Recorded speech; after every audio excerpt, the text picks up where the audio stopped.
Welcome back, everyone, to Master English Communication. Today, we are going to master another set of modals, specifically would, could, and should. We're going to make these easy for you. Also, treat this as a friendly guide to speaking more clearly and confidently in English. And as always, check the description and you will see additional resources to help you along. Okay, let's get started. First up, why do they even matter, right? Why do modals matter? Well, first, the common challenge is even advanced learners struggle with when to use would, could, or should correctly. Just because we're native speakers, don't think we always know the right sequence of things or the right word to put in, right? And this is an example. Even though we know what each other's saying, I'm going to explain the correct way today as it relates to would, could, or should. Next, modals help express possibility, ability, permission, and obligation in English. And the communication impact is by mastering these words, it makes your communication more natural and polished in all of the settings that you will see yourself in. Next up, let's just highlight would. Preferences, hypotheticals, and politeness. This is where you use would. For instance, preference. I would like a sandwich, please.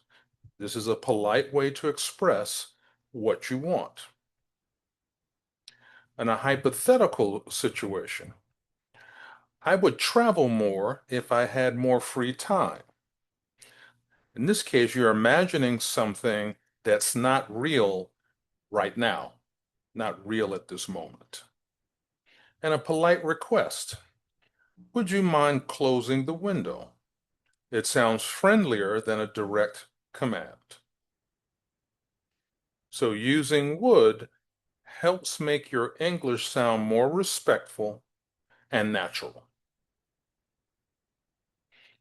Now let's highlight could. Possibility, ability, and suggestions. Let's start with possibility.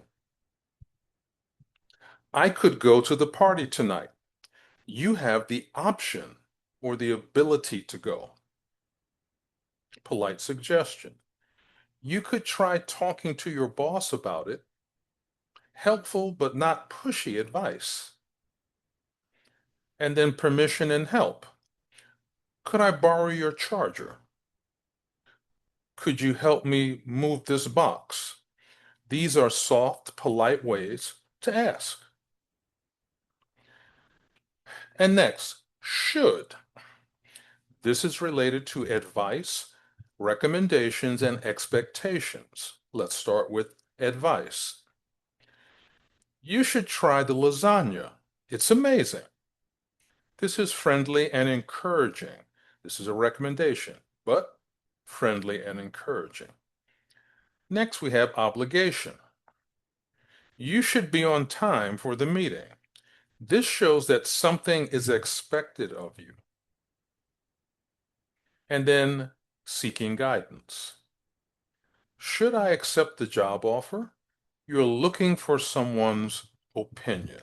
So make note of all three of these and make note, go back and review would, could, and should. And should is perfect for sounding helpful without being too direct. Okay, this is great. Now, common mistakes to avoid. Here's something that's incorrect. I could go to the party if I had the time. Now, I hate to say you might hear some native English speakers speak this way, but it is incorrect. All right. These are people who don't have full knowledge of their own language, right? It's very common across languages and people, but it's a very casual way of approaching it.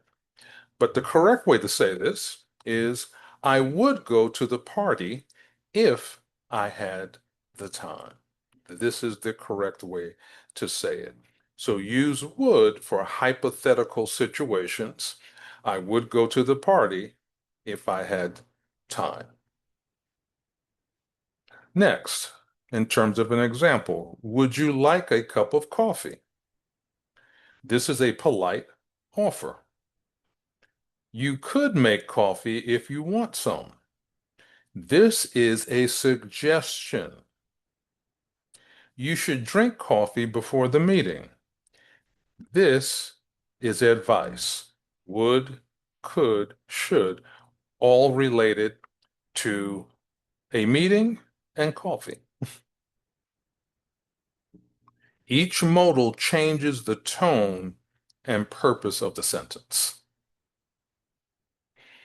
So practice tips. Talk with a friend. Use each modal in your conversation. Nothing beats practice. Right? And I've given you some examples here. Use these examples and you'll be able to easily fill in the blanks with your own examples. Write short paragraphs. Describe situations using would, could, and should. Do online quizzes. There are many of these. Just simply do an online search and you'll be able to find some fun and interactive exercises on language apps. And then watch English videos. Listen for how native speakers use these modals. I always recommend watching the news or documentaries because these are the people most likely to use the language correctly. Probably not, even though you might enjoy the action, an action movie, that's probably not where you're going to hear the most correct language.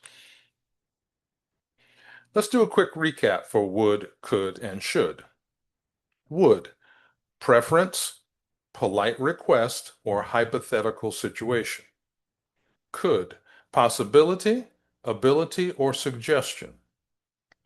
Should, advice, recommendation, or expectation. Mastering these three modals will make your English sound smoother, more polite, and more confident in all situations. Let's keep learning together. If you've had trouble using these modals before, take my approach that I'm sharing with you, and I think you will see immediate improvement. If you like these tips and want more, check out our other videos. I have other videos on modals, certainly, and grammar, and other types of nouns, verbs, etc. But thanks for watching. See you in the next lesson as we continue our linguistic adventure together. Take care, everyone.